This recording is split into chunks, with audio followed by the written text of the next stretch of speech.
So ఎప్పుడు కూడా మనము సంతోషంగా ఉండాలి, ఇతరులకి ఏమివ్వాలి?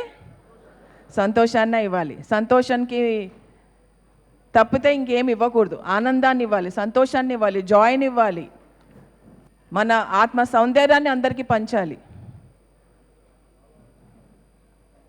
మన చేదును మన దగ్గర ఉంచుకోవాలి.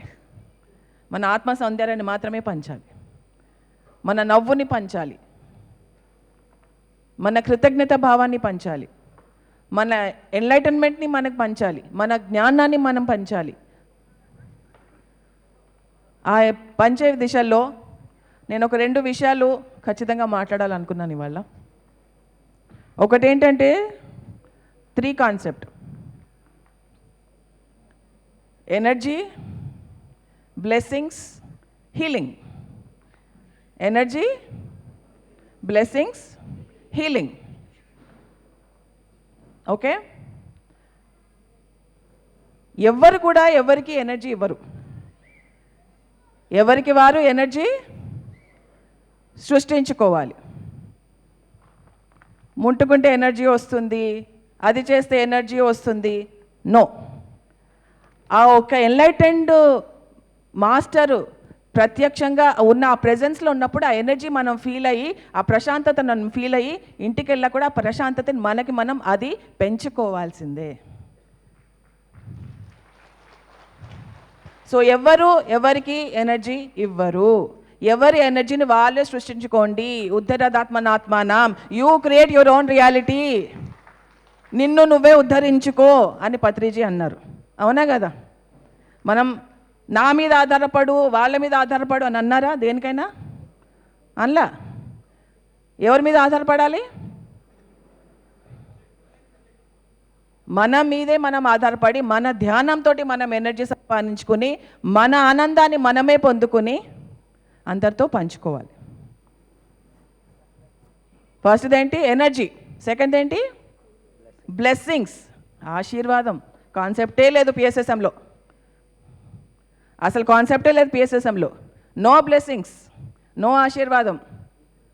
ఎవరు ఆశీర్వాదం? వాళ్ళకే. You create your own reality. నీ మంచి కర్మలతోటి, నీ సకర్మలతోటి, నీ మంచి గుణాలతోటి, నీ ఎనర్జీతోటి, నువ్వు నీ ధ్యానంతో, నీ మంచి సంకల్పాలతోటి నిన్ను నువ్వే సృష్టించుకుంటున్నావు. నీ బ్లెస్సింగ్స్ నీకే. ఎవరికి బ్లెస్సింగ్స్ ఇవ్వరు, ఎవరికి ఆశీర్వాదాలు ఇవ్వరు పిఎస్ఎస్ఎంలో. ఎవరి ఆశీర్వాదాలు వాళ్ళకే. You create your own reality. మళ్ళీ అదే చెప్తున్నా, you create your own reality. నీ వాస్తవానికి నువ్వే సృష్టికర్తవు, అంతే. ఇంకా వేరే మాటే లేదు. మూడవది హీలింగ్. మీరు నన్ను నయం చేయండి, నేను నిన్ను నయం చేస్తా. నో. ఎవరిని హీల్ చేయలేరు, చేయకూడదు. ఎవరి దగ్గర హీలింగ్ కోసం వెళ్ళకండి. ఎవరిని వాళ్ళే హీలింగ్ చేసుకోవాలి. మీ ధ్యానంతో, మీ యొక్క కృషితోటి, మీ యొక్క సిన్సియారిటీతోటి, మీ ధ్యానంలో మిమ్మల్ని మీరే హీల్ చేసుకోండి. ఎవరిని వాళ్ళే హీల్ చేసుకోవాలి, ఎవరిని వాళ్ళే నయం చేసుకోవాలి.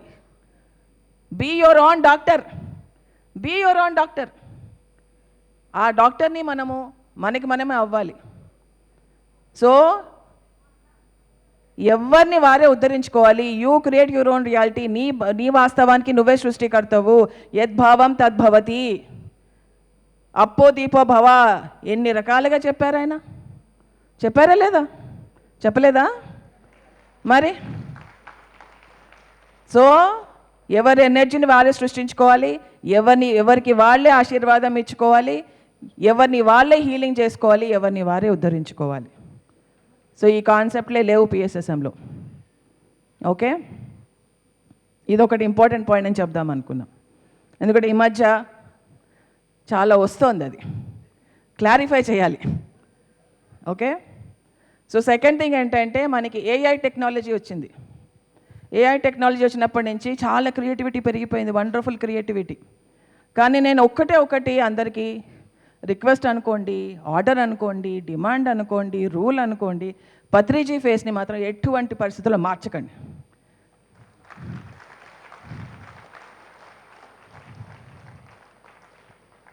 ఆయన ఫేసు అద్భుతంగా ఎలా ఉందో అలాగే ఉంచండి. ఏఐ టెక్నాలజీ చాలా చాలా రకాలుగా దాన్ని మారుస్తుంది. ఏఐని వాడండి, బ్యూటిఫుల్గా వాడండి. Technology should be used. కానీ ఆయన ఫేసు యథాతథం ఒరిజినల్ ఫొటోస్ ఉన్నాయి, అలాగే వాడండి. ఇది నాకు చెప్పాలనిపించింది వాళ్ళు. So please be mindful. ఎందుకంటే చాలామంది కొత్త వాళ్ళకి మనం వెళ్తున్నాం. మనం పత్రిజీ ఫేస్ని మనము మన తరహాలో మనం తీసుకెళ్తున్నాం. కానీ ఆయన ఫేస్ ఎలా ఉందో అలాగే పెట్టి మనము అందరు కొత్త వాళ్ళ దగ్గర తీసుకెళ్తాం. అదేంటి అక్కడ అలా ఫేస్ ఉంది, అది పత్రిజీ కాదా? అదేంటి ఇది ఇక్కడ ఇలా ఫేస్ ఉంది, ఇది పత్రిజీ కాదా? ఇదన్నీ వస్తాయి. సో పత్రిజీ ఫేస్ ఎలాగ ఉందో అలాగే పెట్టి అని వాడుకోండి, హాయిగా వాడుకోండి, నో ప్రాబ్లం. కానీ బాధ్యతగా వాడండి, అంతే. So thank you so much. మనందరికీ పత్రిజీ చెప్పారు, my dear friends, my dear masters, my dear God's అని. ధ్యానం చేసినప్పుడు ఏమవుతుందంటే ఫస్ట్ మనకి మనం ఫ్రెండ్ అవుతాం. మనకి మనం ఫ్రెండ్ అయిన తర్వాత అందరికీ ఫ్రెండ్ అవుతాం. My dear friends, my dear masters, my dear గాడ్స్కి చాలా పెద్ద అంతరార్థం ఉంది. అది మీరు తెలుసుకోవాలని నాకు ఆకాంక్ష. ఫస్ట్ మనకి మనం ఫ్రెండ్స్ అవుతాం ధ్యానం చేసినప్పుడు. దాని తర్వాత అందరికీ ఫ్రెండ్స్ అవుతాం. సెకండ్ స్టేజ్లో మనకి మనం మాస్టర్ అవుతాం. మనం మాస్టర్ చేసుకుంటాం. మన ఫిజికల్ బాడీని, మన ఎమోషనల్ బాడీని, మన మెంటల్ బాడీని, మన ఆత్మ లెవెల్లో మనము ఫంక్షన్ చేయడం మొదలు పెడతాం. అది be a master. Third stage my dear gods. My dear gods అంటే మనం సృష్టికర్తతో పాటు సహసృష్టికర్తలాగా మనం పనిచేస్తాం. We are becoming co-creators. సహ సృష్టికర్తలం అవుతున్నప్పుడు మై డియర్ గాడ్స్ వస్తుంది. So first stage my dear.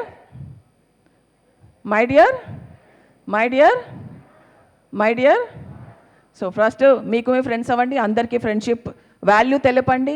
Second మిమ్మల్ని మాస్టర్ చేసుకోండి, మీ మాస్టర్ని అందరితో పంచండి. థర్డ్ థింగ్ మీరు మీ సహసృష్టికర్తలుగా అయ్యి అందరికీ ఎలా సహసృష్టిగా ఉండాలో నేర్పించండి. సో ఇవి 3 స్టేజెస్. ఇవన్నీ నేను చెప్దాం అనుకున్నాను ఇవాళ. థ్యాంక్ యూ సో మచ్ అందరికీ. తిరుపతి ధ్యాన మహాయజ్ఞానికి వచ్చిన అందరికీ కోటి ధన్యవాదాలు. Thank you so much.